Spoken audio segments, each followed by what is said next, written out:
श्री गणेशाय नमः।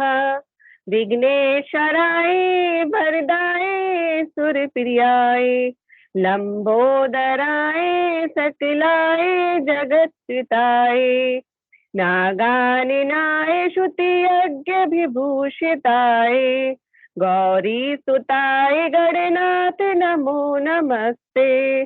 भक्तार्थिनाशपराय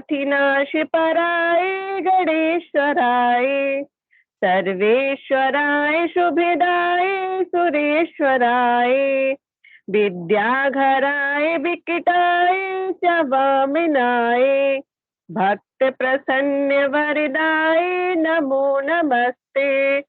नमस्ते ब्रह्म रूपाय विष्णु रूपाय ते नमः।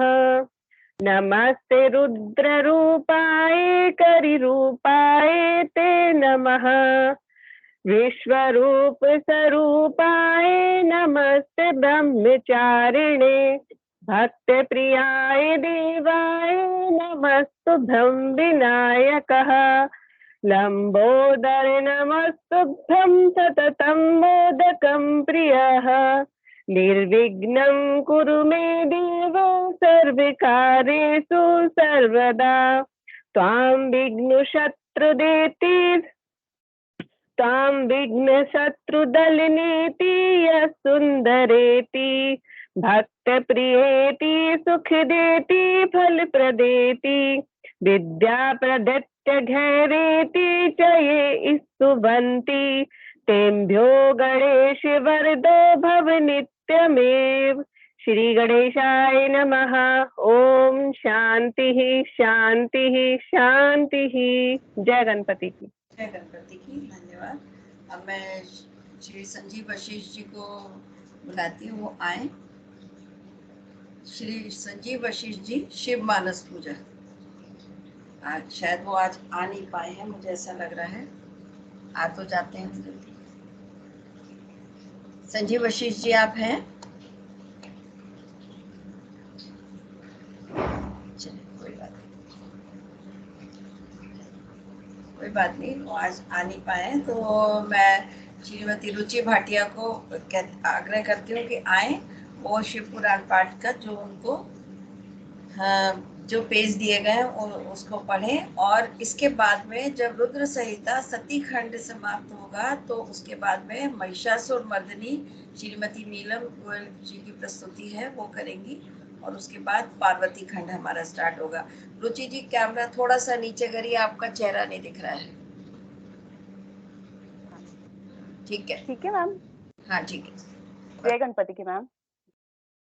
ओम नमः शिवाय। और आज हम प्रश्न संख्या 236 से शुरू करेंगे। मैम आवाज आ रही है मेरी? हेलो? आ रही है, आ रही है, आ रही है, आ रही। ओके दीदी, थैंक यू।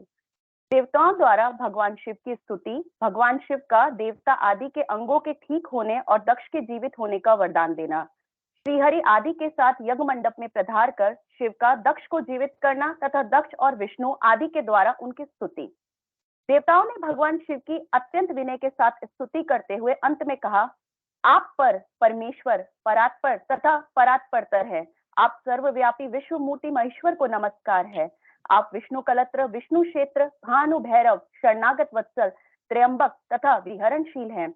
आप मृत्युंजय है, शोक भी आप ही का रूप है। आप त्रिगुण एवं गुणात्मा हैं।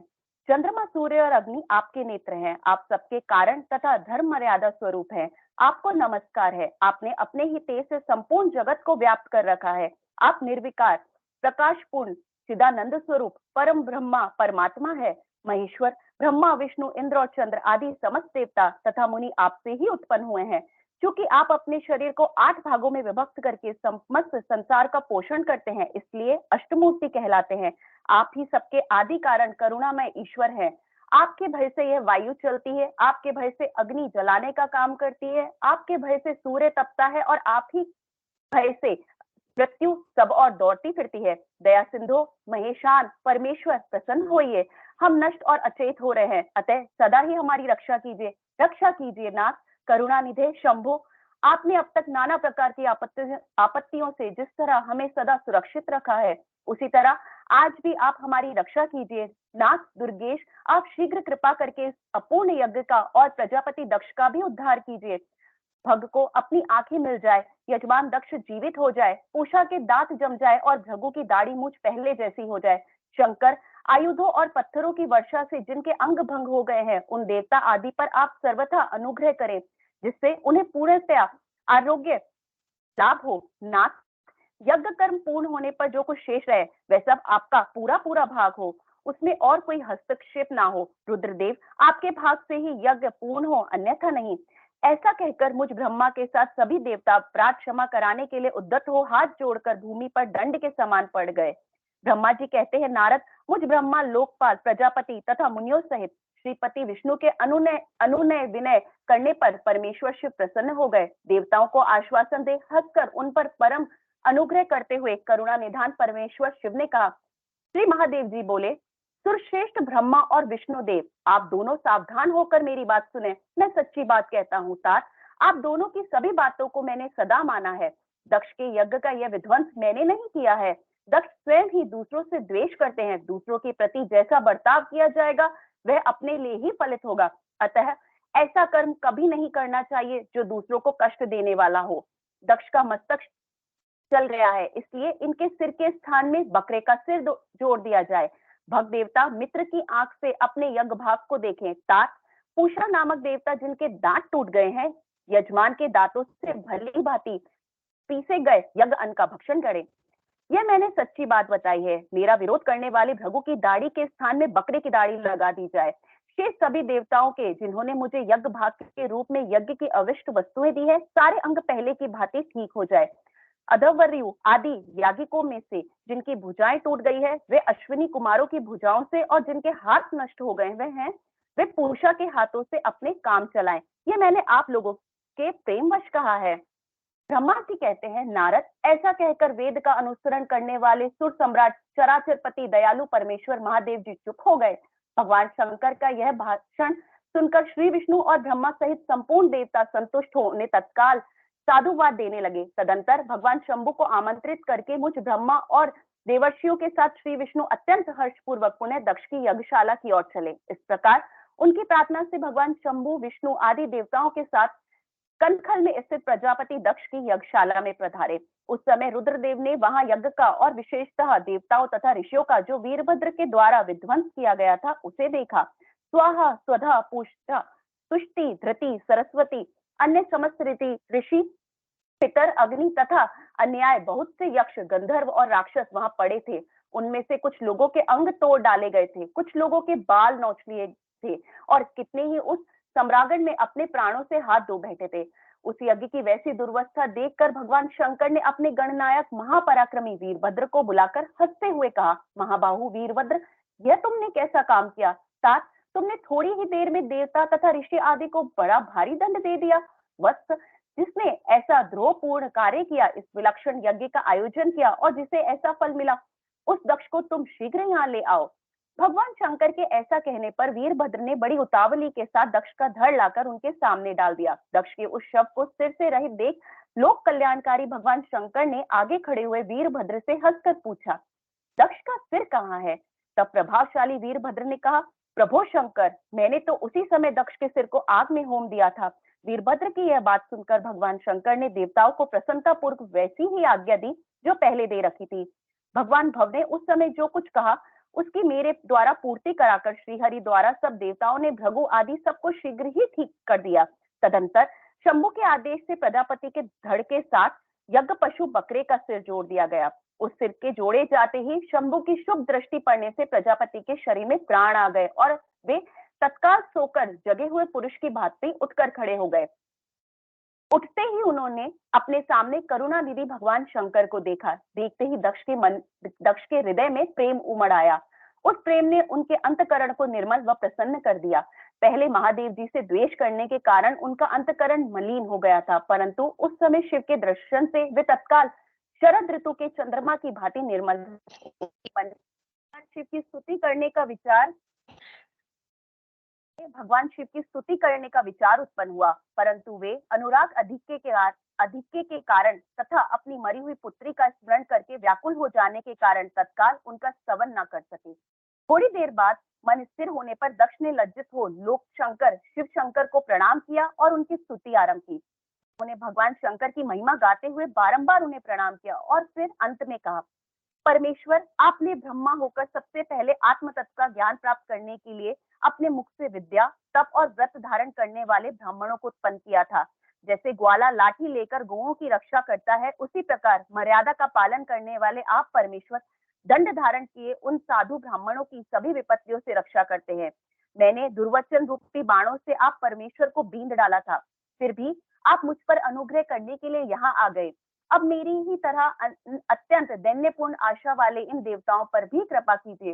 भक्तवत्सल दीन बंधु शंभु, मुझ में आपको प्रसन्न करने के लिए कोई गुण नहीं है। आप षड्विध ऐश्वर्य से संपन्न परात्पर परमात्मा है, अतः अपने ही बहुमूल्य उदारतापूर्ण बर्ताव से मुझ पर संतुष्ट हो। ब्रह्मा जी कहते हैं, नारद, इस प्रकार लोक कल्याणकारी महाप्रभु महेश्वर शंकर की स्तुति करके विनीत चित्त प्रजापति दक्ष चुप हो गए। तदंतर श्री विष्णु हाथ जोड़कर भगवान ऋषभ ध्वज को प्रणाम करके प्रसन्नता पूर्वक हृदय और बाष्प गदगद वाणी द्वारा उनकी स्तुति प्रारंभ की। तदंतर मैंने कहा, देव देव महादेव करुणा सागर प्रभु, आप स्वतंत्र परमात्मा है, अद्वितीय एवं अविनाशी परमेश्वर हैं। देव ईश्वर, आपने मेरे पुत्र पर अनुग्रह किया, आपने अपमान की और कुछ भी ध्यान ना देकर दक्ष के यज्ञ का उद्धार कीजिए। देवेश्वर, आप प्रसन्न होइए और समस्त शापों को दूर कीजिए। आप सज्ञान है, अतः आप ही मुझे कर्तव्यों की ओर प्रेरित करने वाले हैं और आप ही अकर्तव्य से रोकने वाले हैं। महामुने, इस प्रकार परम महेश्वर की स्तुति करके मैं दोनों हाथ जोड़कर मस्तक झुकाकर खड़ा हो गया। तब सुंदर विचार रखने वाले इंद्र आदि देवता और लोकपाल शंकर देव की स्तुति करने लगे। उस समय भगवान शिव का मुखारविंद प्रसन्नता से हिल उठा था।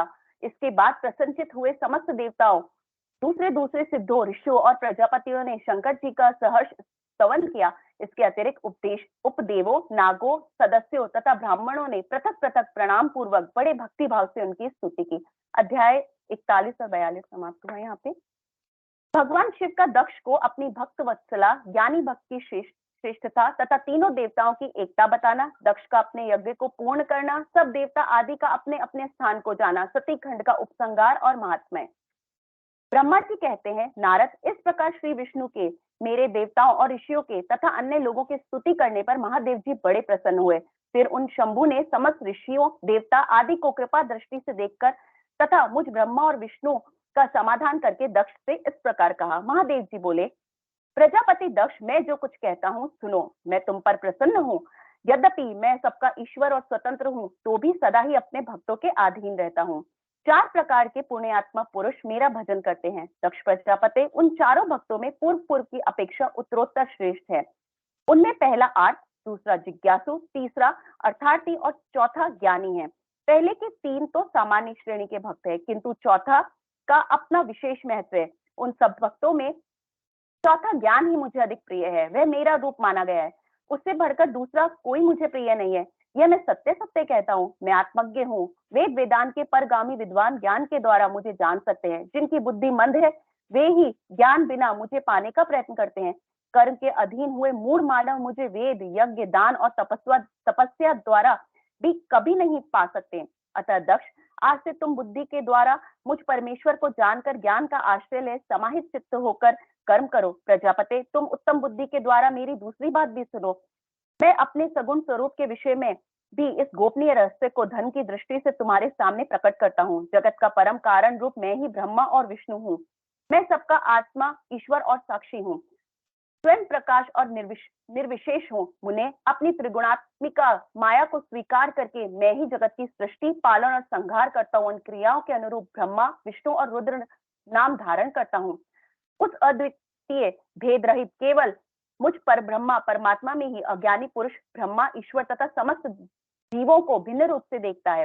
जैसे मनुष्य अपने सिर और हाथ आदि अंगों में ये मुझसे भिन्न है, ऐसी परकीय बुद्धि कभी नहीं करता। उसी तरह मेरा भक्त प्राणी मात्र में मुझसे भिन्नता नहीं देखता। दक्ष, मैं ब्रह्मा और विष्णु तीनों स्वरूपतः एक ही है तथा हम ही संपूर्ण जीव रूप है। ऐसा समझकर जो हम तीनों देवताओं में भेद नहीं देखता, वही शांति प्राप्त करता है। जो नराधम हम तीनों देवताओं में भेद बुद्धि रखता है, वह निश्चय ही जब तक चंद्रमा और तारे रहते हैं तब तक नरक में निवास करता है। दक्ष, यदि कोई विष्णु भक्त होकर मेरी निंदा करेगा और मेरा भक्त होकर विष्णु की निंदा करेगा तो तुम्हें दिए हुए पूर्वोक्त सारे शाप उन्हीं दोनों को प्राप्त होंगे और निश्चय ही उन्हें तत्व ज्ञान की प्राप्ति नहीं हो सकती। ब्रह्मा जी कहते हैं, मुने, भगवान महेश्वर के इस सुखदायक वचन को सुनकर सब देवता मुने आदि को उस अवसर पर बड़ा हर्ष हुआ। कुटुंब सहित दक्ष बड़ी प्रसन्नता के साथ शिव भक्ति में तत्पर हो गया। वे देवता आदि भी शिव को ही सर्वेश्वर जानकर भगवान शिव के भजन में लग गए। जिससे जिस प्रकार परमात्मा शंभु की स्तुति की थी उसे उसी प्रकार संतुष्ट चित्त हुए शंभु ने वर दिया। मुने, तदंतर भगवान शिव की आज्ञा पाकर प्रसन्न चित्त हुए शिव भक्त दक्ष ने शिव के ही अनुग्रह से अपना यज्ञ पूरा किया। उन्होंने देवताओं को तो यज्ञ भाग दिए ही शिव को भी पूर्ण भाग दिया, साथ ही ब्राह्मणों को दान दिया। इस तरह उन्हें शंभु का अनुग्रह प्राप्त हुआ। इस प्रकार महादेव जी के उस महान कर्म का विधि पूर्वक वर्णन किया गया। प्रजापति ने ऋत्विजों के सहयोग से उस यज्ञ कर्म को विधिवत समाप्त किया। मुनीश्वर, इस प्रकार पर ब्रह्मा स्वरूप शंकर के प्रसाद से वह दक्ष का यज्ञ पूरा हुआ। तदंतर सब देवता और ऋषि संतुष्ट हो भगवान शिव के यश का वर्णन करते हुए अपने अपने स्थान को चले गए।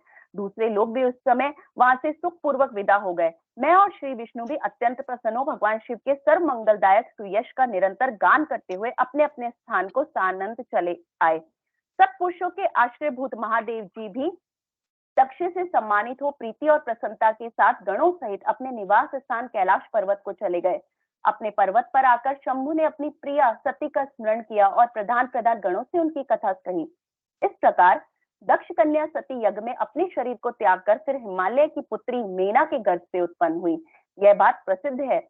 फिर वहां तपस्या करके गौरी शिवा ने भगवान शिव का पति रूप में वर्ण किया। वे उनके वामांग में स्थान पाकर अद्भुत लीलाएं करने लगी। नारद, इस तरह मैंने तुमसे सती के परम अद्भुत दिव्य चरित्र का वर्णन किया है, जो भोग और मोक्ष को देने वाला तथा संपूर्ण कामनाओं को पूर्ण करने वाला है। यह उपाख्यान पाप को दूर करने वाला, पवित्र एवं परम पावन है। स्वर्ग, यश तथा आयु को देने वाला तथा पौत्र रूप फल प्रदान करने वाला है। साथ जो भक्तिमान पुरुष भक्ति भाव से लोगों को यह कथा सुनाता है वह इस लोक में संपूर्ण कर्मों का फल पाकर परलोक में परम गति को प्राप्त कर लेता है। अध्याय 43 खत्म। रुद्र संहिता का सत्यग्रहण संपूर्ण। ओम नमः शिवाय। रुचि जी, आपका वीडियो नहीं आया बिल्कुल भी। हाँ जी मैम, पता नहीं मैम, कुछ नेटवर्क इश्यू हुआ है शायद, ऑन हो ही नहीं। हाँ जी, हो ही नहीं पा रहा। चलिए देख लीजिए आप। और इसके बाद मैं श्रीमती नीलम गोयल को बुलाती हूँ। आग्रह करती हूँ उनसे कि वो महिषासुर मर्दनी का पाठ करें। और ये क्योंकि हम पार्वती खंड शुरू करने वाले हैं अब, तो मैं इनसे अनुरोध करती हूँ। इन्होंने बहुत अच्छा गाया था और मेरे पास कई फरमाइश आई थी इनके इस कि मैम एक बार महिषासुर मर्दनी और करवाइए। जब भी मौका मिलेगा करवाएंगे। तो आप स्टार्ट करिए। जय गणपति की। राधे राधे सभी को। महिषासुर मर्दनी स्तोत्रम। गिरि नंदनी नंदित मेदनि विश्व विनोदनि नंदिनुते गिरिवर विंद शिरोवधि निवासिनि विष्णु विलासिनि जिष्णुनुते भगवती हेशिति कंठ कुटुंबनि भूरि कृते जय जय हे महिषासुर मर्दनि रम्य कपर्दनि शैलसुते सुरवर वर्षणि दुर्धर घर्षणि दुर्मुख मर्षणि हर्षरते त्रिभुवन पोषणि शंकर तोषणि किल्बिष मोषणि घोषरते तनुज निरोषणि दितिशुत रोषणि दुर्मद शोषणि घो सिंधु सुते जय जय हे महिषासुर मर्दनि रम्य कपर्दनि शैलसुते ऐ जगदम्ब मदम्ब कदम्ब वन प्रिय वासिनि हासरते शिखरि शिरोमणि तुंग हिमालय शृंग निजालय मध्य गते मधु मधुरे मधु कैटभ गंजनि कैटभ भंजनि रासरते जय जय हे महिषासुर मर्दनि रम्य कपर्दनि शैलसुते ऐशत षण्ड विखंडित रुंड वितुंडित शुंड गजाधिपते रिपु गज गंड विदारण चंड पराक्रम शुंड मृगाधिपते निजभुज दंड निपातित खंड विपातित मुंड भटाधिपते जय जय हे महिषासुर मर्दनि रम्य कपर्दनि शैलसुते ऐरण दुर्मद शत्रु बधोदित दूधर नीजर शक्ति भ्रते चतुर विचार धुरीण महाशिव दूत कृत प्रमुखाधिपति दुरी है दुराशय दुर्मति दानव दूत कृतांत मते जय जय हे महिषासुर मर्दनि रम्य कपर्दनि शैलसुते ऐ शरणागत बैरी बधूबर वीर बरावे दाय करी त्रिभुवन मस्तक शूल विरोधि शिरो अधिकृतामल शूल करी दुमि तामर धुंद विनाद महो मुखरी कत दिंग करे जय जय हे महिषासुर मर्दनि रम्य कपर्दनि शैलसुते रम्य कपर्दनि शैलसुते रम्य कपर्दनि शैलसुते। पार्वती माता की जय। ओम नमः शिवाय। जय गणपति की। संजीव वशिष्ठ जी हैं क्या? संजीव वशिष्ठ जी शिव मानस पूजा जी जी करें।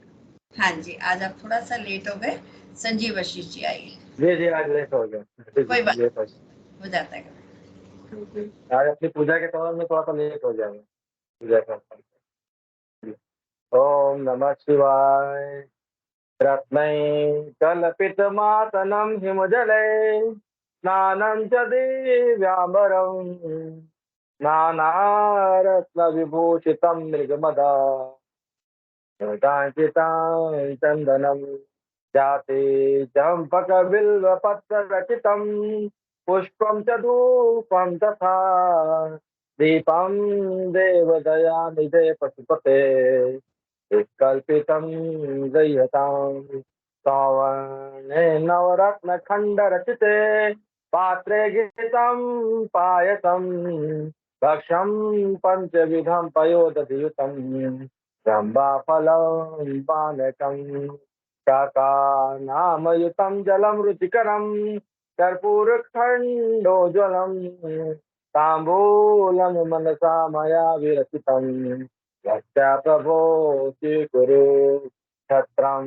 चामरयोर्युगं व्यजनकं चादर्शकं निर्मलं वीणाभेरिमृदङ्गकाहलकला गीतं च नृत्यं तथा साष्टाङ्गं प्रणति स्तुतिर्बहुविधा एतत्समस्तं मया सङ्कल्पेन समर्पितं तव विभो पूजां ग्रहाण प्रभो आत्मा त्वं गिरिजामति सहचरा प्राणा शरीरं गृहं पूजा ते विषयोपभोगरचना निद्रा समाधिस्थितिः संचारः पदयो प्रदक्षिणविधि स्तोत्राणि सर्वा गिरो यद्यत् कर्म करोमि तत्तदखिलं शम्भो तवाराधनं करचरणकृतं वा कायजं कर्मजं वा श्रवणनयनजं वा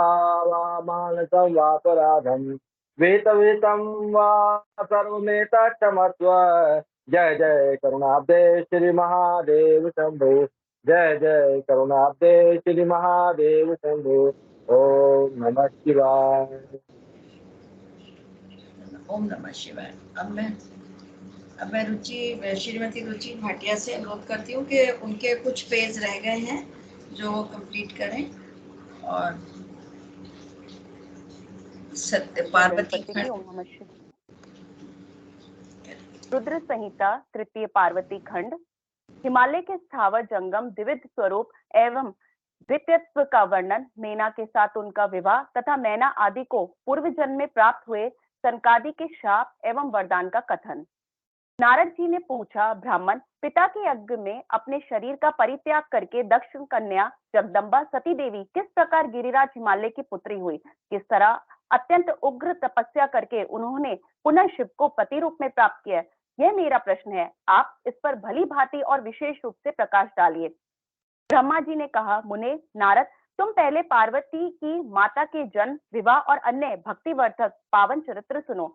मुनि श्रेष्ठ, उत्तर दिशा में पर्वतों का राजा हिमवान नामक महान पर्वत है, जो महातेजस्वी और समृद्धिशाली है। उसके दो रूप प्रसिद्ध है, एक स्थावर और दूसरा जंगम।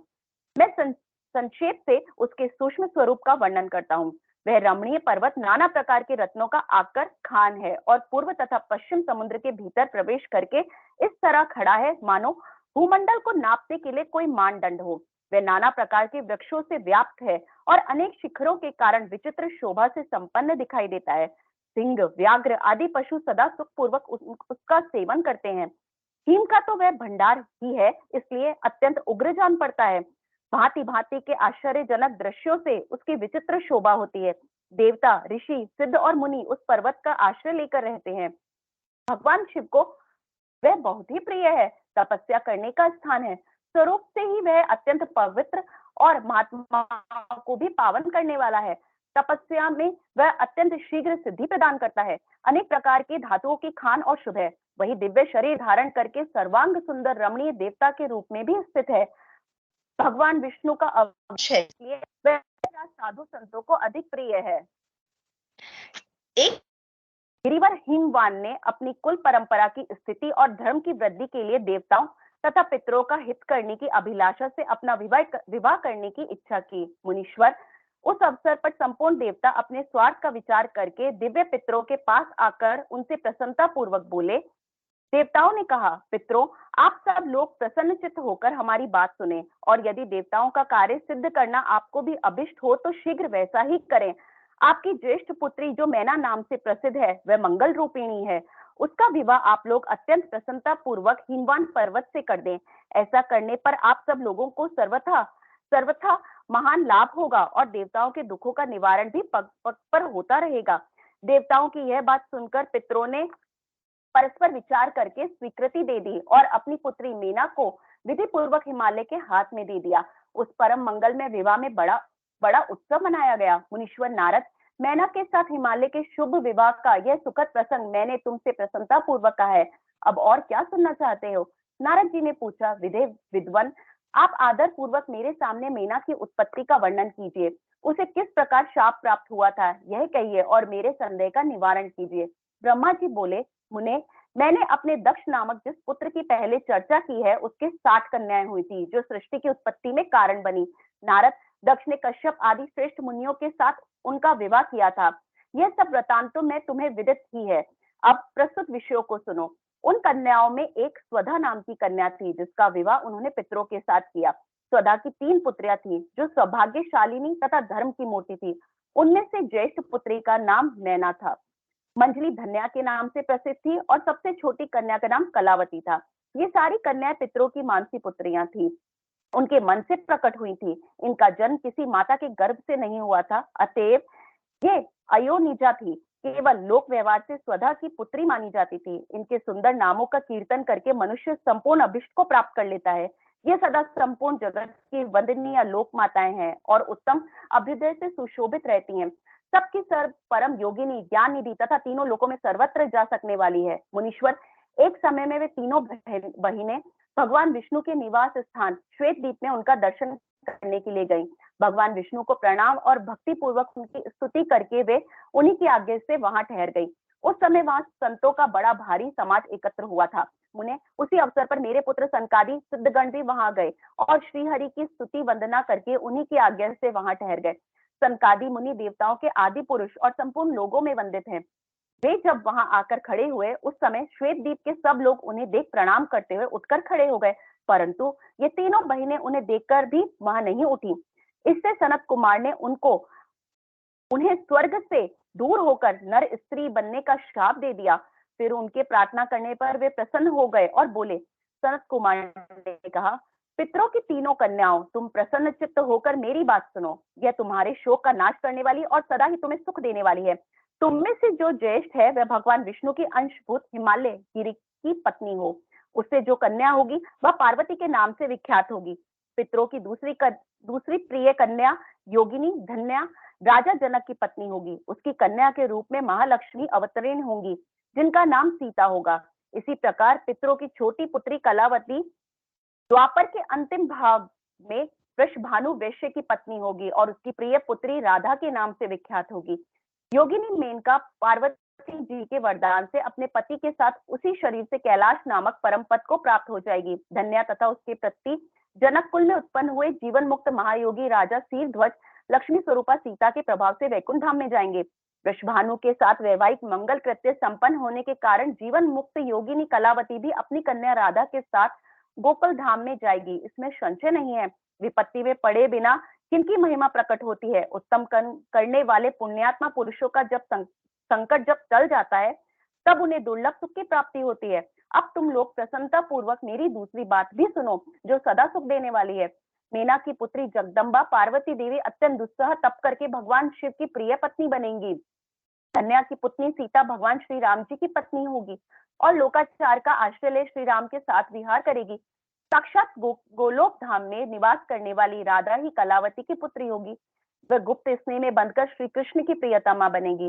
ब्रह्मा जी कहते हैं, नारद, इस प्रकार शाप के ब्याज से दुर्लभ वरदान देकर सबके द्वारा प्रशंसित भगवान सनत कुमार मुनि भाइयों सहित वही अंतर्धान हो गए। 7 पितरों की मानसी पुत्री वे तीनों बहनें इस प्रकार शाप मुक्त हो सुख पाकर तुरंत अपने घर को चली गई। ओम नमः शिवाय। जय गणपति जी।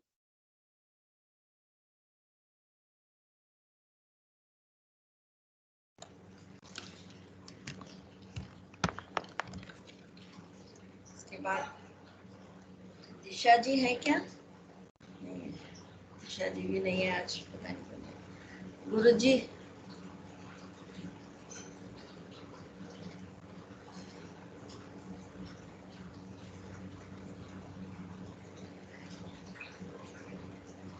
नहीं आ रहा आज। चलिए कोई बात नहीं। अब मैं श्रीमती शुभानी सिंह जी से अनुरोध करती हूँ वो आए और जो उनको पेश दिए गए हैं उनका पाठ करें। श्रीमती शुभानी सिंह जी, थोड़ा सा कैमरा ठीक कर लीजिए। कैमरा थोड़ा सा आपका चेहरा कम, हाँ अब बिल्कुल ठीक है मैम। परफेक्ट। हाँ, जय गणपति की मैम और ओम नमः शिवाय सभी को।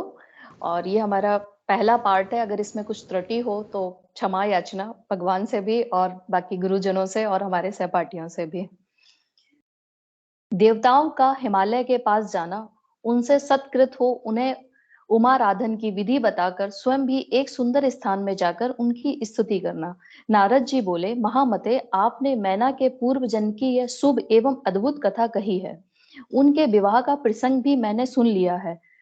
अब आगे के उत्तम चरित्र का वर्णन कीजिए।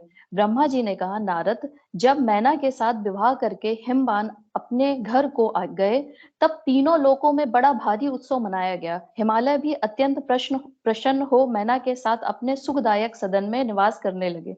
मुने उस समय श्री विष्णु आदि समस्त देवता और महात्मा मुनि गिरिराज के पास गए। उन सब देवताओं को आया देख महान हिमगिरी ने प्रशंसा पूर्वक उन्हें प्रणाम किया और अपने भाग्य की सराहना करते हुए भक्ति भाव से उन सबका आदर सत्कार किया। हाथ जोड़ मस्तक झुकाकर वे बड़े प्रेम से स्तुति करने को उदित हुए। शैलराज के शरीर में महान रोमांच हो गया। उनके नेत्रों में प्रेम के आंसू बहने लगे। मुनि हिमशैल ने प्रसन्न मन से अत्यंत प्रेम पूर्वक प्रणाम किया और विनीत भाव से खड़े हो श्री विष्णु आदि देवताओं से कहा। हिमाचल बोले, आज मेरा जन्म सफल हो गया, मेरी बड़ी भारी तपस्या सफल हुई, आज मेरा ज्ञान सफल हुआ और आज मेरी सारी क्रियाएं सफल हो गई। आज मैं धन हुआ, मेरी सारी भूमि धन हुई, मेरा कुल धन हुआ, मेरी स्त्री तथा मेरा सब कुछ धन हो गया। इसमें संशय नहीं है, क्योंकि आप सब भगवान देवता एक साथ मिलकर एक ही समय यहाँ पधारे हैं। मुझे अपना सेवक समझकर प्रसन्नता पूर्वक उचित कार्य के लिए आज्ञा दें। हिमगिरी का यह वचन सुनकर वे सब देवता बड़े प्रसन्न हुए। अपने कार्य की सिद्धि मानते हुए बोले। देवताओं ने कहा, महाप्रयाग हिमाचल, हमारा हितकारक वचन सुनो। हम सब लोग जिस काम के लिए यहाँ आए हैं उसे प्रसन्नता पूर्वक बता रहे हैं। गिरिराज, पहले तो जगदम्बा उमा दक्ष कन्या सती के रूप में प्रकट हुई थी। रुद्र पत्नी होकर सुदीर्घ काल तक इस भूतल पर क्रीड़ा करती रही। वे ही अंबिका सती अपने पिता से अनादर पाकर अपनी प्रतिज्ञा का स्मरण करके यज्ञ में शरीर त्याग कर अपने परम धाम को पधार गईं। हिमगिरे, यह कथा लोक में विख्यात है और तुम्हें भी विदित है। यदि वे सती पुनः तुम्हारे घर में प्रकट हो जाएं तो देवताओं का महान लाभ हो सकता है। ब्रह्मा जी कहते हैं, श्री विष्णु आदि देवताओं की यह बात सुनकर गिरिराज हिमालय मन प्रसन्न होकर आदर से झुक गए और बोले, प्रभु ऐसा हो तो बड़े सौभाग्य की बात है। तदंतर वे देवता उन्हें बड़े आदर से उमा को प्रसन्न करने की विधि बताकर स्वयं सदाशिव पत्नी उमा की शरण में गए। एक सुंदर स्थान में स्थित हो समस्त देवताओं ने जगदम्बा का स्मरण किया और बारंबार प्रणाम करके वहां श्रद्धा पूर्वक उनकी स्तुति करने लगे। देवता बोले, शिवलोक में निवास करने वाली देवी उमे, जगदम्बे, सदा शिवे प्रिय, दुर्गे, माहेश्वरी, हम आपको नमस्कार करते हैं। आप पावन शांत स्वरूप श्री शक्ति हैं, परम पावन पुष्टि हैं, अव्यक्त प्रकृति है और महातत्व है, ये आपके ही रूप है। हम भक्ति पूर्वक आपको नमस्कार करते हैं। आप कल्याणमयी शिवा हैं, आपके हाथ भी कल्याणकारी हैं। आप शुद्ध, स्थूल, सूक्ष्म सबका परम आश्रय है। अंतर विद्या और शिव विद्या से अत्यंत प्रसन्न रहने वाली आप देवी को हम प्रणाम करते हैं। आप श्रद्धा हैं, आप धृति हैं, आप श्री हैं, आप ही सब में व्याप्त रहने वाली देवी हैं। आप ही सूर्य की किरणें हैं, आप ही अपने प्रपंचकों को प्रकाशित करने वाली हैं। ब्रह्मांड स्वरूप शरीर में और जगत के जीवों में रहकर भी ब्रह्मा से लेकर तृण पर्यंत संपूर्ण जगत की पुष्टि करती हैं। उन आदि देवी को हम नमस्कार करते हैं। आप ही वेद माता गायत्री हैं, आप ही सावित्री हैं और सरस्वती हैं। आप ही संपूर्ण जगत के लिए वार्ता नामक व्रती हैं। आप ही धर्म स्वरूपा वेदयत्री हैं। आप ही संपूर्ण भूतों में निद्रा बनकर रहती हैं। आपकी श्रद्धा और तृप्ति भी आप ही हैं।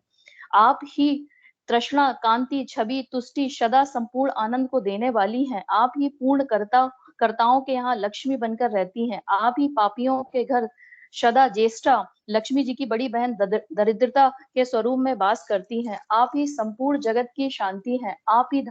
आप ही धारण करने वाली धात्री हैं एवं प्राणों को पोषण करने वाली शक्ति हैं। आप ही 5 भूतों के सार तत्व को प्रकट करने वाली तत्व स्वरूपा हैं। आप ही नैतिज्ञों को नीति और विश्वास रूपिणी हैं। आप ही सामदेव की गति हैं। आप ही ग्रंथि हैं। आप ही यजुर मंत्रों की आहुति हैं। ऋग्वेद की मात्रा है तथा अथर्ववेद की परम गति भी आप ही हैं। जो प्राणियों के नाक, कान, नेत्र, मुख, भुजा, वक्षस्थल और हृदय में धृति रूप से स्थित हो सदा ही उनके लिए सुख का विस्तार करती हैं। जो निंद्रा के रूप में संसार के लोगों को अत्यंत सुभग प्रतीत होती हैं। वे देवी उमा जगत की स्थिति एवं पालन करने के लिए हम सब पर प्रसन्न हो। इस प्रकार जगत जननी सती साध्वी महेश्वरी उमा की स्तुति करके उनमें हृदय में विशुद्ध रूप प्रेम के लिए वे सदा उनके दर्शन की इच्छा से वहां खड़े हो गए। अध्याय 3 की समाप्ति। ओम नमः शिवाय। उमा देवी का दिव्य स्वरूप से देवताओं का दर्शन देना, देवताओं को उनसे अपना अभिप्राय निवेदन करना और देवी का अवतार लेने की बात स्वीकार करके देवताओं का आश्वासन देना। ब्रह्मा जी कहते हैं, नारद, देवताओं के इस प्रकार स्तुति करने पर दुर्गम पीड़ा का नाश करने वाली जगत जननी देवी दुर्गा उनके सामने प्रकट हुई। वे परम अद्भुत दिव्य रतनमय रथ पर बैठी हुई थी। उस श्रेष्ठ रथ में घुंघरू लगे हुए थे। वे और मुलायम बिस्तर बिछे हुए थे। उनके श्री वृहंग का एक एक अंग करोड़ों सूर्यों से भी अधिक प्रकाशमान और रमणीक था। ऐसे अव्ययों से वे अत्यंत उपदाशित हो रही थी। सब ओर फैली हुई अपनी तेज राशियों के मध्य भाग में वे विराजमान थी। उनका रूप बहुत ही सुंदर था और उनकी छवि कहीं तुलना नहीं थी। सदा शिव के साथ विलास करने वाली उन महामाया किसी के साथ समानता नहीं थी। त्रिलोक में निवास करने वाली देवी त्रिविध चिंतमय गुणों से युक्त थी। प्राकृतिक गुणों का अभाव होने से उन्हें त्रिगुणा कहा जाता है। वे नित्य रूपा हैं। वे दुष्टों पर प्रचंड कोप करने के कारण चंडी कहलाती हैं, परंतु स्वरूप से शिवा कल्याणमयी हैं। उनकी सबकी संपूर्ण पीड़ाओं को नाश करने वाली संपूर्ण जगत की माता है। वे ही प्रलय काल में महानिंद्रा होकर सबको अपने अंक में सुला लेती हैं तथा वे समस्त स्वजनों का संसार सागर से उद्धार कर देती हैं। शिवा देवी की तेजो राशियों के प्रभाव से देवता उन्हें अच्छी तरह देख ना सके। तब उनके दर्शन की अभिलाषा से देवताओं ने फिर उनका श्वसन किया। तदंतर दर्शन की इच्छा रखने वाले विष्णु आदि सब देवता उन जगदम्बा की कृपा पाकर वहां उनको स्पष्ट दर्शन कर सके। उसके बाद देवता बोले, अंबिके महादेवी, हम सदा आपके पास हैं। आप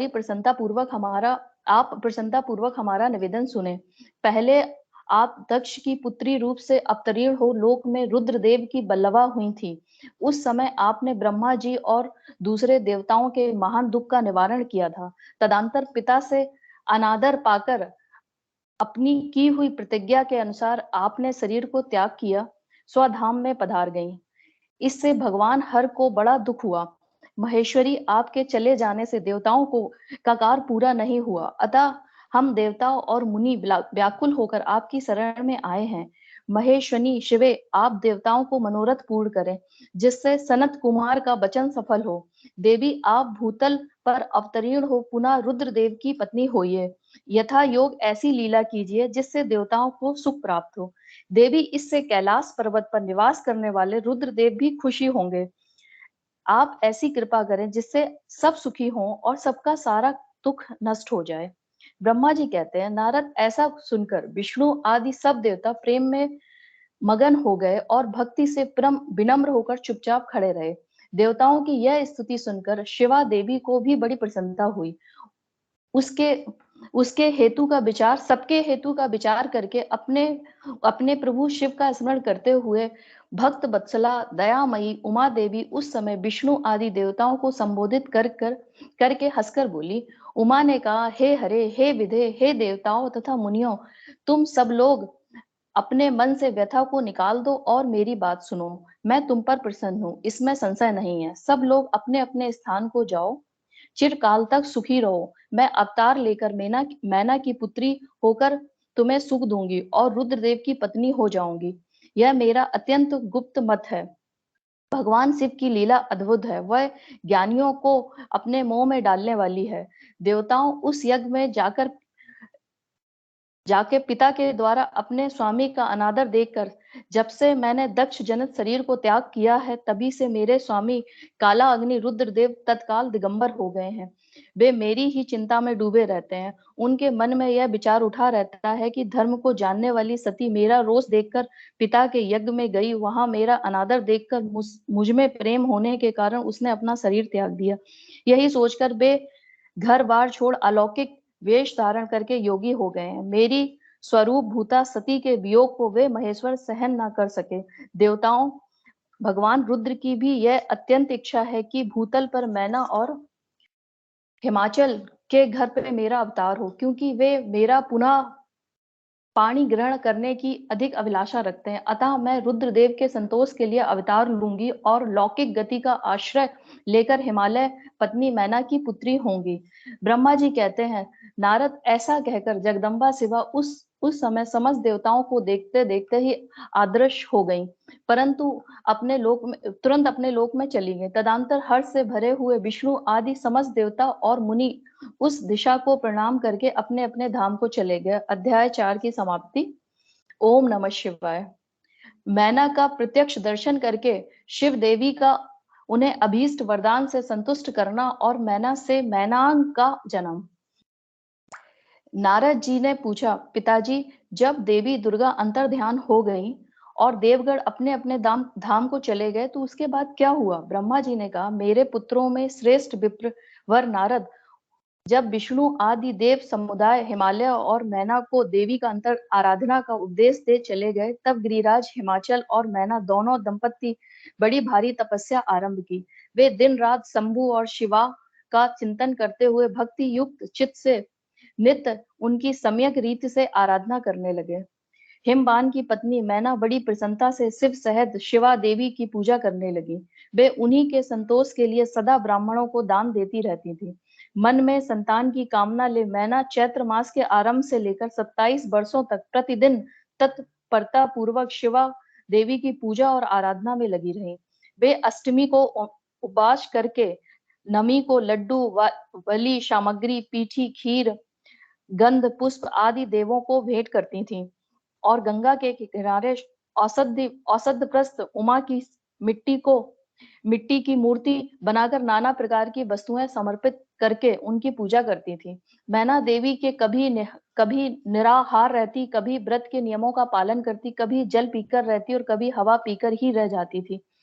विशुद्ध तेज से दमकती हुई दीप्तमती मैना ने प्रेम पूर्वक शिवा में चित लगाए 27 वर्ष प्रतीत कर दिए। 27 वर्ष पूर्व होने पर जगमयी शंकर कामनी जगदम्बा उमा उत्पन्न अत्यंत प्रसन्न हुई। मैना की उत्तम भक्ति से संतुष्ट हो वे परमेश्वरी देवी उन पर अनुग्रह करने के लिए उनके सामने प्रकट हुई। तेजो मंडल के बीच में विराजमान तथा दिव्य अवयवों से संयुक्त उमा देवी प्रत्यक्ष दर्शन दे मैना से हंसती हुई बोली। देवी ने कहा, गिरिराज हिमालय की रानी महासाध्वी मैना, मैं तुम्हारी तपस्या से बहुत प्रसन्न हूँ। तुम्हारे मन में जो अभिलाषा है उसे कहो। मैना, तुमने तपस्या, व्रत और समाधि द्वारा जिस जिस वस्तु के लिए प्रार्थना की है वह सब मैं तुम्हें दूंगी।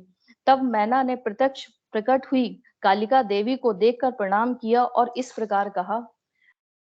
मैना बोली, देवी, इस समय मुझे आपके रूप का प्रत्यक्ष दर्शन हुआ है, अतः मैं आपकी स्तुति करना चाहती हूँ। कालिकी, इसके लिए आप प्रसन्न हो? ब्रह्मा जी कहते हैं, नारद, मैना के ऐसा कहने पर सर्वमोहिनी कालिका देवी ने मन में अत्यंत प्रसन्न हुई और अपनी दोनों बाहों से खींचकर मैना को हृदय से लगा लिया। इससे उन्हें तत्काल महाज्ञान की प्राप्ति हो गई। फिर तो मैना देवी प्रिय वचनों द्वारा भक्ति भाव से अपने सामने खड़ी हुई कालिका की स्तुति करने लगी। मैना बोली, जो महामाया जगत को धारण करने वाली चंडिका, लोक धारणी तथा संपूर्ण मनोवांछित पदार्थों को देने वाली है, उन महादेवी को मैं प्रणाम करती हूँ। जो नित्य आनंद प्रदान करने वाली माया, योग निंद्रा, जगत जननी तथा सुंदर कमलों की माला से अलंकृत है, उन नित्य श्रद्धा उमा देवी को मैं नमस्कार करती हूँ। जो सबकी माता मही, नित्य आनंदमयी, भक्तों के शोक का नाश करने वाली तथा कल्प पर्यंत नारियों एवं प्राणियों की बुद्धि रूपिणी है, उन देवी को मैं प्रणाम करती हूँ। आप यतियों के अज्ञानमय बंधन के नाश की देवभूता ब्रह्म विद्या है। फिर मुझ जैसी नारियां आपके प्रभाव का क्या वर्णन कर सकती हैं? अथर्व देव की जो हिंसा है वह आप ही हैं देवी। आप मेरे अभीष्ट फल को सदा प्रदान कीजिए। भावहीन तथा आदर्श नित्यानंत तंत्र मात्राओं से आप ही पंचभूतों के समुदाय को संयुक्त करती हैं। आप ही उनकी शाश्वत शक्ति हैं। आपका स्वरूप नित्य है। आप समय समय पर योग युक्त एवं समर्थ नारी के रूप में प्रकट होती हैं। आप ही जगत की योनि हैं और आधार शक्ति हैं। आप ही प्राकृत तत्वों में मेरी नित्या प्रकृति कही गई है, जिसके द्वारा ब्रह्मा के स्वरूप को बस में किया जाता है। आप नित्या विद्या आप ही हैं। मात, आज मुझ पर प्रसन्न होइए। आप ही अग्नि के भीतर व्याप्त उग्र दहिका शक्ति हैं। आप ही सूर्य किरणों में स्थित प्रकाश का शक्ति हैं। चंद्रमास में जो अहिदिका शक्ति है, वह आप ही हैं। ऐसी आप चंडी देवी को मैं स्तुति और वंदन करती हूँ। आप स्त्रियों को बहुत प्रिय हैं। उद्धव रेता ब्रह्मचारियों देवभूता नित्या ब्रह्मा शक्ति भी आप ही हैं। संपूर्ण जगत की वांछा तथा श्री हरि की माया भी आप ही हैं। जो देवी इच्छा अनुसार रूप धारण करके सृष्टि, पालन और संहारमयी हो उन कार्यों का संपादन करती हैं तथा ब्रह्मा, विष्णु एवं रुद्र के शरीर को भी हेतुभूता हैं, वे आप ही हैं। देवी, आज आप मुझ पर प्रसन्न हो। आपको पुनः मेरा नमस्कार है। ब्रह्मा जी कहते हैं, नारद, मैना के इस प्रकार स्तुति करने पर दुर्गा कालिका पुनः उन मैना देवी से कहा, तुम अपना मनोवांछित वर मांग लो। हिमाचल प्रिय, तुम मुझे प्राणों के समान प्यारी हो। तुम्हारी जो इच्छा हो वह मांगो, उसे मैं निश्चय ही दे दूंगी। तुम्हारे लिए मुझे कुछ भी अदेय नहीं है। महेश्वरी उमा का यह अमृत के समान मधुर वचन सुनकर हिमगिरी कामनी मैना बहुत संतुष्ट हुई। इस प्रकार बोली, शिवे, आपकी जय हो, जय हो। उत्कर्ष ज्ञान वाली महेश्वरी जगदम्बे, यदि मैं वर पाने के योग हूं तो आपसे श्रेष्ठ वर मांगती हूँ। जगदम्बे, पहले तो मुझे 100 पुत्र हों, उन सबकी आयु बड़ी आयु हो, वे बल पराक्रम से युक्त रिद्धि सिद्धि से संपन्न हो, उन पुत्रों के पश्चात मेरे एक पुत्री हो जो स्वरूप गुणों से सुशोभित होने वाली हो, वह दोनों कुलों को आनंद देने वाली हो तथा तीनों लोकों में पूजित हो। जगदम्बे शिवे, आप ही देवताओं कार्य सिद्ध करने वाली पुत्री और रुद्रदेव की पत्नी होइए, तदानुसार लीला कीजिए। ब्रह्मा जी कहते हैं, नारद, मेनका की बात सुनकर प्रसन्न हृदया देवी उमा ने उनके मनोरथ पूर्ण करने के लिए मुस्कुराकर कहा। देवी बोली, पहले तुम्हें 100 बलवान पुत्र प्राप्त होंगे, उनमें भी एक सबसे अधिक बलवान और प्रधान होगा जो सबसे पहले उत्पन्न होगा। तुम्हारी भक्ति से संतुष्ट हो मैं स्वयं तुम्हारे यहाँ पुत्री के रूप में अवतीर्ण होंगी और समस्त देवताओं से सेवित हो उनका कार्य सिद्ध करूंगी। ऐसा कहकर जगतदात्री परमेश्वरी कालिका शिवा मेनका के देखते देखते वहां अदृश्य हो गई। तात महेश्वरी अभीष्ट वर पाकर मेनका को भी अपार हर्ष हुआ। उनका तपस्या जनक सारा कलेश नष्ट हो गया। मुने फिर कालक्रम से मैना के गर्भ में रहा और वह प्रतिदिन बढ़ने लगा। समय अनुसार उसने एक उत्तम पुत्र को उत्पन्न किया जिसका नाम मैनाक था।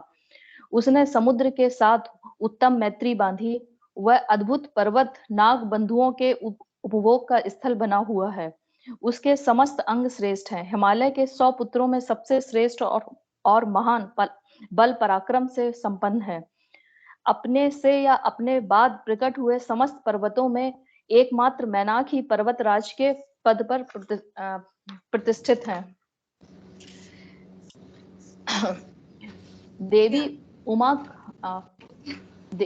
देवी उमा का हिमवान के हृदय और मैना के गर्भ में आना, गर्भा अवस्था देवी का देवताओं द्वारा स्तुतन और उनका दिव्य स्वरूप में प्रादुर्भाव, माता मैना से बातचीत तथा नवजात कन्या के रूप में परिवर्तित होना।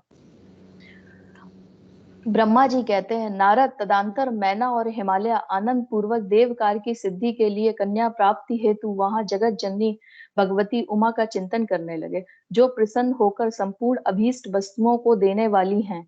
वे महेश्वरी उमा अपने पूर्ण अंश विराज हिमवान के चित्त में प्रविष्ट हुई। इससे उनके शरीर में अपूर्व और सुंदर प्रभा उतर आई। वे आनंदमय हो अत्यंत प्रकाशित होने लगे।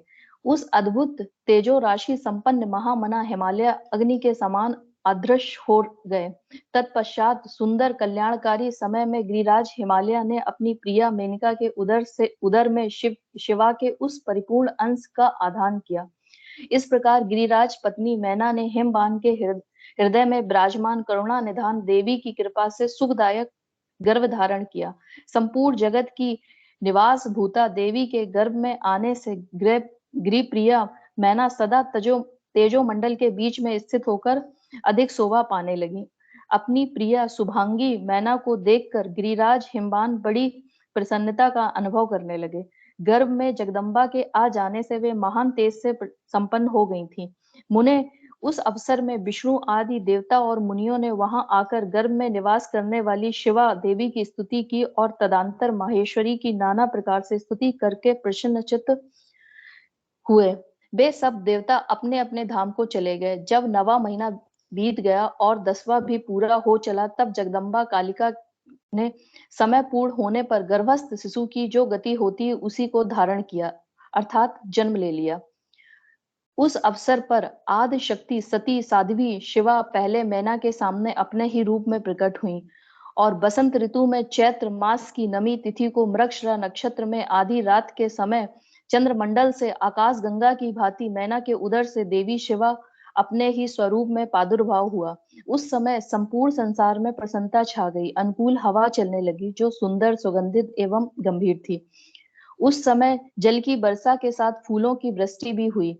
विष्णु आदि सब देवता वहां आए। सबने खुशी होकर प्रसन्नता के साथ जगदम्बा के दर्शन किए और शिवलोक में निवास करने वाली दिव्य स्वरूपा महामाया शिव गामिनी मंगलमयी कालिका माता का वंदन किया। नारद, जब देवता लोग स्तुति करके चले गए, तब मेनका उस समय प्रकट हुई नील कमल दल के समान कांति वाली श्याम वर्णा देवी को देखकर अतिशय आनंद का अनुभव करने लगी। देवी के उस स्वरूप का दर्शन करके गृह प्रिया मैना को ज्ञान प्राप्त हो गया।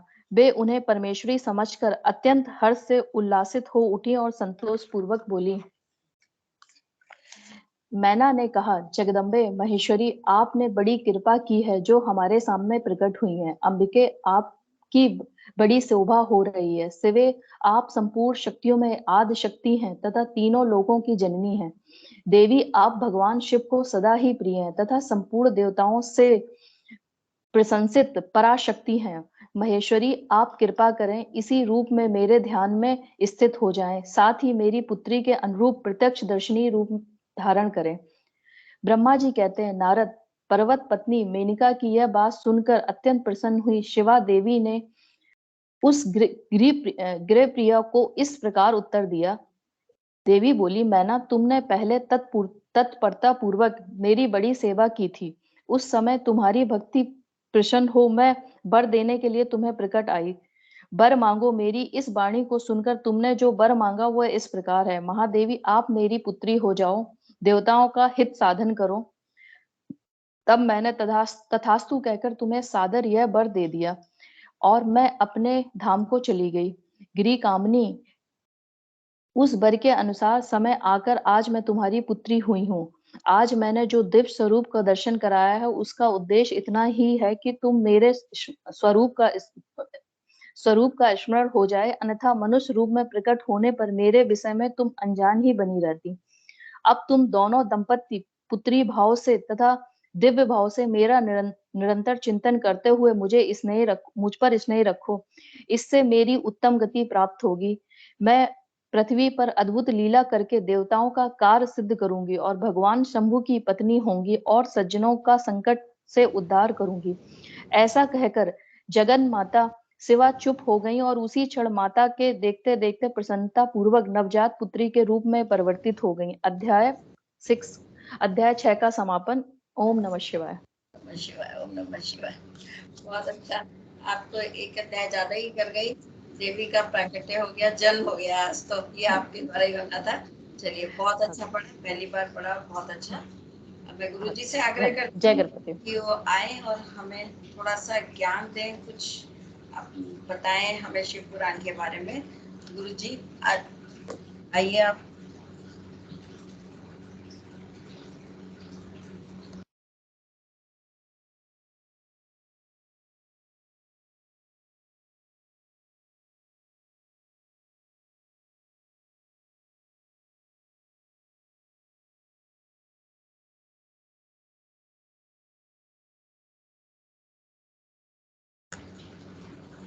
गुरुजी,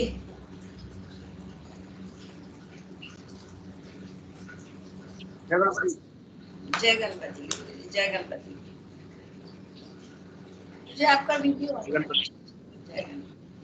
नहीं आ रहा ना मेरा? आ गया। आ गया? हाँ जी, आ गया, बिल्कुल आ गया।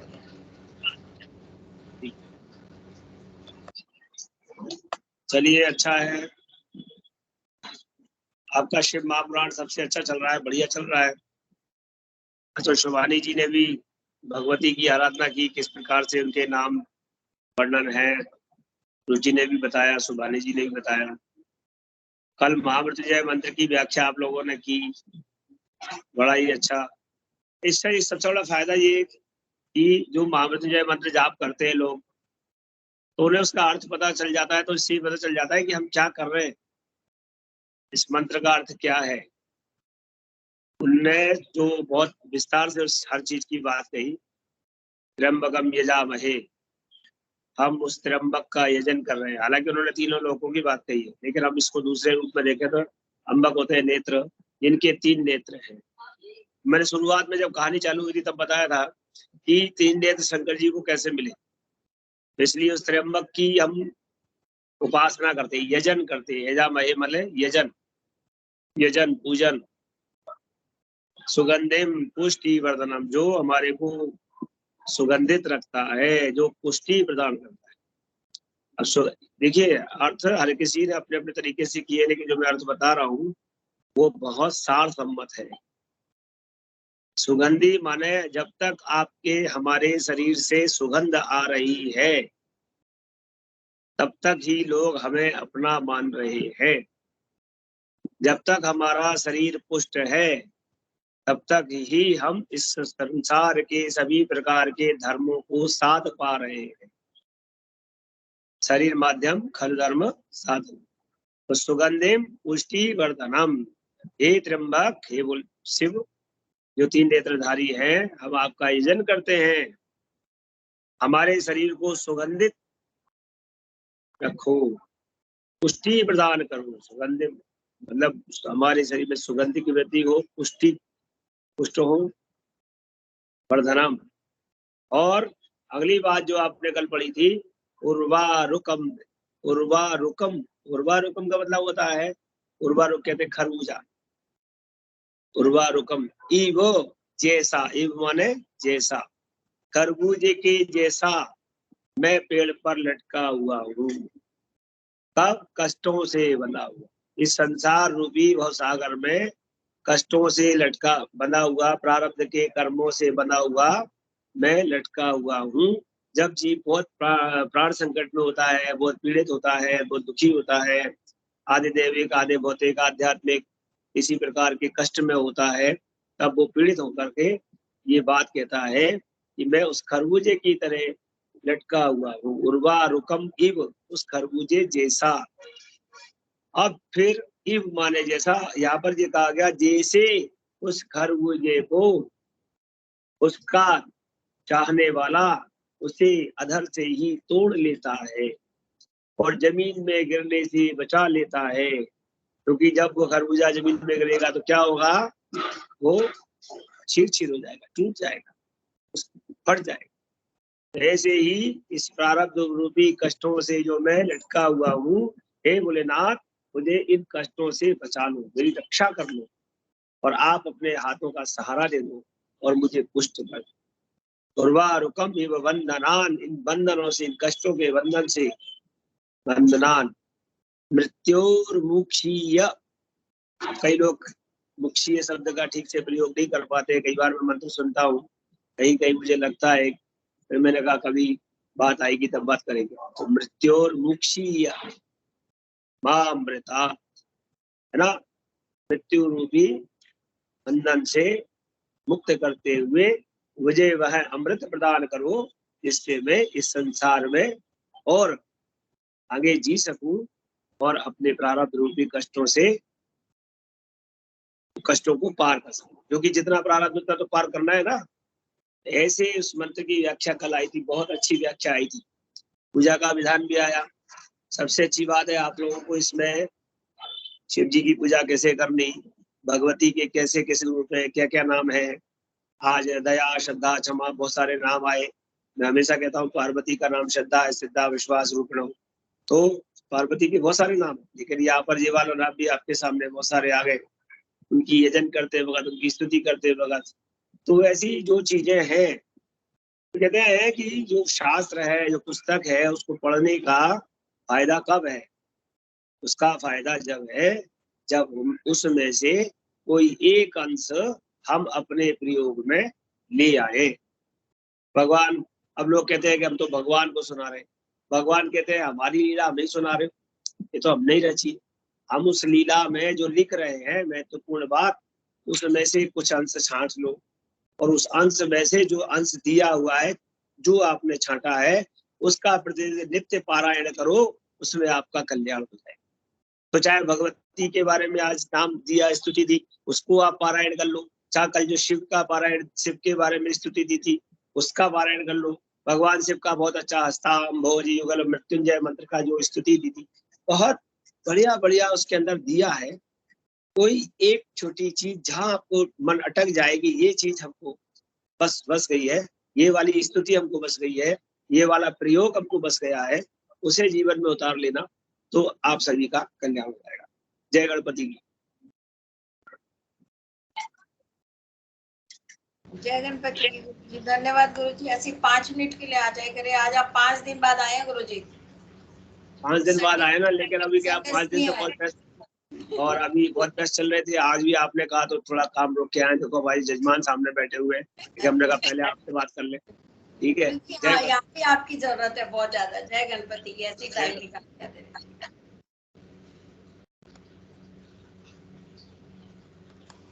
अब मैं श्रीमती नीना दानी से अनुरोध करती हूँ, आए और महामृत्युंजय मंत्र का 9 बार पाठ करें। श्रीमती नीना दानी जी आइए। जय गणपति जी। ॐ त्र्यम्बकं यजामहे सुगन्धिं पुष्टिवर्धनम् उर्वारुकमिव वन्दनात् मृत्योर्मुक्षीयमामृतात्। ॐ त्र्यम्बकं यजामहे सुगन्धिं पुष्टिवर्धनम् उर्वारुकमिव वन्दनात् मृत्योर्मुक्षीयमामृतात्।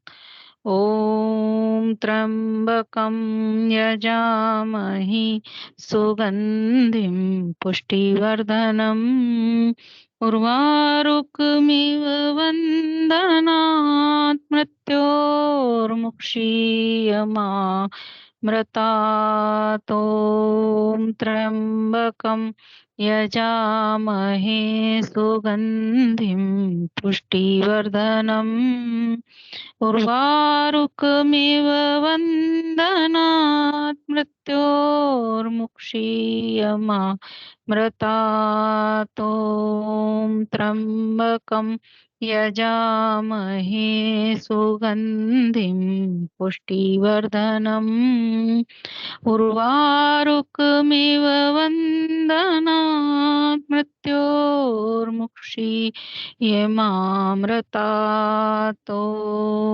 त्र्यम्बकं यजामहे सुगन्धिं पुष्टिवर्धनम् उर्वारुकमिव वन्दनात् मृत्योर्मुक्षीयमामृतात्। त्र्यम्बकं यजामहे सुगन्धिं पुष्टिवर्धनम् उर्वारुकमिव वन्दनात् मृत्योर्मुक्षीयमामृतात्। ॐ त्र्यम्बकं यजामहे सुगन्धिं पुष्टिवर्धनम् उर्वारुकमिव वन्दनात् मृत्योर्मुक्षीयमामृतात्। ॐ त्र्यम्बकं यजामहे सुगन्धिं पुष्टिवर्धनम् उर्वारुकमिव वन्दनात् मृत्योर्मुक्षीयमामृतात्। जय भोले शंकर, जय भोलेनाथ, जय क्या गणपति। मंत्र नीना रानी जी, क्या गाते हो मंत्र, वो आंखों में आंसू ही आ जाते हैं। बढ़िया, बहुत ज्यादा मंत्र मुग्ध कर देते हैं, बहुत ही अच्छा। धन्यवाद सबका, गुरु जी का भी आज वो आए। और अब हम ओम नमः शिवाय का जाप करेंगे। मेरे साथ आप लोग सब लोग म्यूट करके जरूर गाएंगे। और हमारे साथ आज एक 2-3 लोग, एक पूनम बख्शी जी और एक मृगनयनी श्रीवास्तव, श्रीमती मृगनयनी श्रीवास्तव, ये लोग जुड़े हैं आज से। तो मैं इनका अपने शिव परिवार में स्वागत करती हूँ और अनुरोध करती हूँ मैं आप सब लोगों से, और भी कई लोग हैं जो भी पाठ का वाचन करना चाहता है, उसको पढ़ना चाहते हैं, मुझे बताइए। और जिनके थ्रू आप जुड़े हैं उनको भी बता सकते हैं, तो आपका भी नंबर आएगा, आप सब लोग पाठ पढ़ सकते हैं। तो मैं जो भी आज नए जुड़े हैं, और लोग भी मुझे बहुत दिखते हैं, नीता गर्ग जी हैं, सरो सिंगल जी हैं, तो ये लोग अगर पढ़ना चाहते हैं तो आइए बताइए, हम उनका भी नाम इसमें ऐड कर लेंगे। तो अब हम ओम नमः शिवाय का जाप करते हैं। चलिए सब लोग मेरे साथ मिलके म्यूट करके गाइएगा। गाओ गाओ प्रेम से गाओ, गाओ गाओ प्रेम से गाओ, प्रेम से गाओ, भाव से गाओ, भाव से गाओ, दिल से गाओ। सब मिलकर बोले आज हरि ओम नमः शिवाय। सब मिलकर बोले आज हरि ओम नमः शिवाय। ओम नमः शिवाय, हरि ओम नमः शिवाय। ओम नमः शिवाय, हरि ओम नमः शिवाय। ओम नमः शिवाय, हरि ओम नमः शिवाय। बालों में शोभित चंदा बोले, बालों में शोभित चंदा बोल, जटा में बहती गंगा बोले, जटा में बहती गंगा बोल, संग में बहती गिरजा बोले, संग में रह गिरजा बोले, सब मिलकर बोले आज हरि ओम नमः शिवाय।